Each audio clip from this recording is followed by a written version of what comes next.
Event official ஈவெண்ட்டுக்காக வேண்டி சென்னையிலேருந்து Germany travel பண்ணுறதுக்கு வயா கத்தார் தோஹா வழியாக ட்ராவல் பண்ணுறதுக்கு இன்றைக்கி காலையில் ஃப்ளைட் எடுத்தது.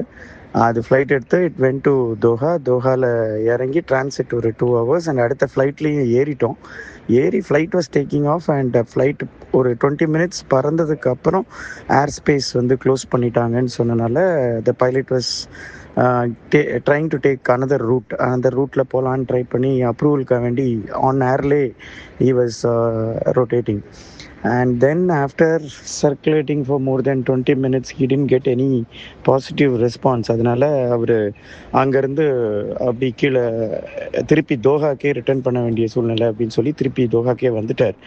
வந்து இறங்கி நாங்கள் இப்போது தோஹா ஏர்போர்ட்டில் வெயிட் பண்ணிகிட்ருக்கோம். ஃபர்தர் இன்ஃபர்மேஷன் எதுவும் வரல. பட் இப்போ வந்த நியூஸ் என்னென்னா, இப்போது in and out any aircrafts தோஹாலேருந்து வர்றதும் இங்கேருந்து போகிறதும் எல்லாமே க்ளோஸ் பண்ணியிருக்காங்க. ஸோ இங்கே சிச்சுவேஷனை வெயிட் பண்ணி பார்த்துட்டு தான் அடுத்த டிசிஷன் எதுவும் எடுப்பாங்கன்னு சொல்லியிருக்காங்க. So waiting. மற்றபடி அந்த ஃப்ளைட்டு இங்கே வெயிட் பண்ணுற டைமில் ஃபுட் அண்ட் அதர் திங்ஸ் எல்லாம் தேர் டேக்கிங் கேர். அந்த விஷயத்தில் ஒன்றும் ப்ராப்ளம் இல்லை. ஒரு அஃபிஷியல் ஈவெண்ட்டுக்காக வேண்டி சென்னையிலேருந்து ஜெர்மனி ட்ராவல் பண்ணுறதுக்கு வயா கத்தார் தோஹா வழியாக ட்ராவல் பண்ணுறதுக்கு இன்றைக்கி காலையில் ஃப்ளைட் எடுத்தது. அது ஃப்ளைட் எடுத்து இட் வென்ட் டு தோஹாவில் இறங்கி டிரான்சிட் ஒரு 2 hours அண்ட் அடுத்த ஃப்ளைட்லேயும் ஏறிட்டோம். Flight was taking off and flight ஒரு 20 minutes பறந்ததுக்கு அப்புறம் ஏர் ஸ்பேஸ் வந்து க்ளோஸ்